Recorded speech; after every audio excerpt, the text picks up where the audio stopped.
Example 4 says evaluate. Now, these would be non-calculator questions. And so evaluating, if you first try to do it directly, you're going to run into a problem. Because I have 3 times log 9 of 6. And log 9 of 6, if you try to solve for that exponent, you're asking yourself, 9 to what exponent equals 6? And there's no mental math going to happen there. You're just going to go, no, not going to happen. So initially, we feel like I can't evaluate. Remember, the word evaluate means get an answer. Get a single number as an answer.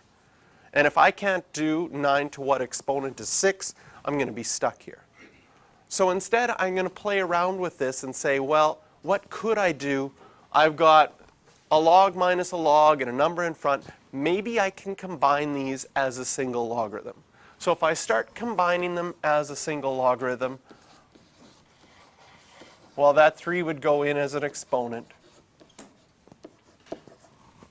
And now I'm subtracting. So I'd have 6 cubed divided by 72. Now, in this case, you have a couple of options. You could do it directly, right? 6 cubed is 216. Maybe you know that right off the top of your head just like this. And 216 divided by 72 is 3. Perfect. You know that off the top of your head. Super easy simplification. Maybe not, right? So you could do this the old-fashioned way and actually get 216 and take 216 and divide it by 72. That's fine. But instead, when you're dealing with numbers, sometimes it's a lot easier to work with their factors, especially for simplifying. So I think I would do that in this case. I'd say, well, 6 cubed is 6 times 6 times 6, and 72 is 36 times 2, which would be 6 times 6 times 2, and we might see really easily that our 6's would simplify here. And then we would just have 6 divided by 2, which for mental math may be slightly easier than 216 divided by 72. Would you agree? 6 divided by 2 is easier mental math than 216 divided by 72? Probably. And so now this just simplifies to log 9 of 3. And now we're going to reevaluate this and say, can I figure this out now? Log solve for exponents. I'm trying to figure out, when I have log 9 of 3, I'm trying to figure out 9 to what exponent would be 3. And you can write that off to the side. 9 to what exponent would be 3? And my hope is you'll be able to recognize things like this. Okay? And you have to know your exponents, not only your powers chart, but you have to also know like square roots and cube roots and fourth roots. Do you know that the square root of 9 is 3? So this is going to equal a half, because an exponent of a half is the same as a square root. But let's say you don't remember that. Okay? You can solve this question mark question here off to the side in the same way we've solved all of our exponent questions so far. Can we write both sides as the same base? Yes. This is 3 squared to the question mark equals 3. And so I would have 3 to the 2 times a question mark would equal 3 to the 1. And now that my bases are the same,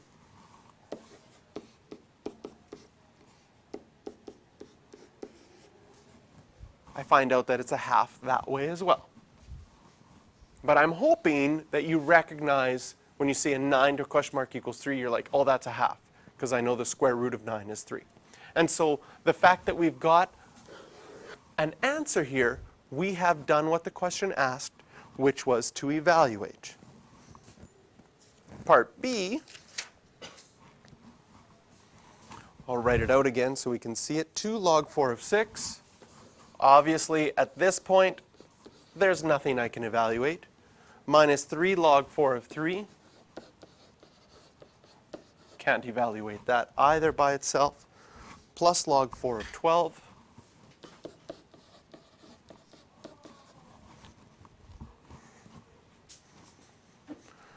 So again, we're going to see if I if I simplify this to a single logarithm, maybe it'll come out to something that can be simplified. Now, when simplifying an expression with logarithms, it's often worth 2 marks, 1 mark for your power rule and 1 mark for your product and quotient rules. So take 2 steps to do it. Even though you might be able to do it all at once, put your exponents in first.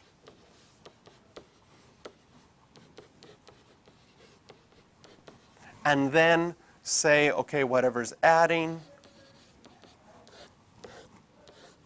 the 6 squared, and the 12 will be multiplied in my numerator, and whatever's subtracting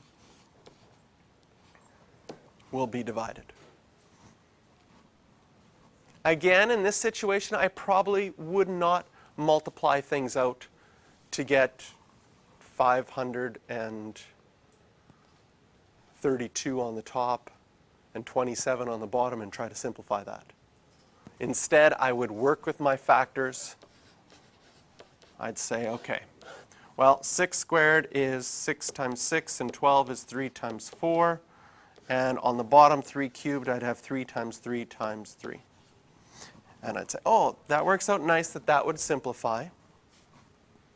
And maybe I'll take a different color here. 6 divided by 3 is 2. So I might cancel those out and say, well, that's going to be 2. These ones are also going to be 2. What am I left with? Everything on my denominator is now canceled out.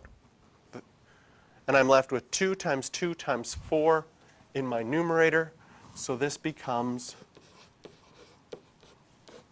log 4 of 16. And now that I've got it simplified inside, I can say, can I evaluate this completely?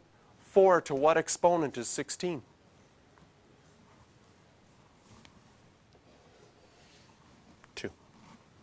Remember, that's what a log is solving for. 4 to what exponent would be 16? And the answer is 2. Okay, last question for practice is 13.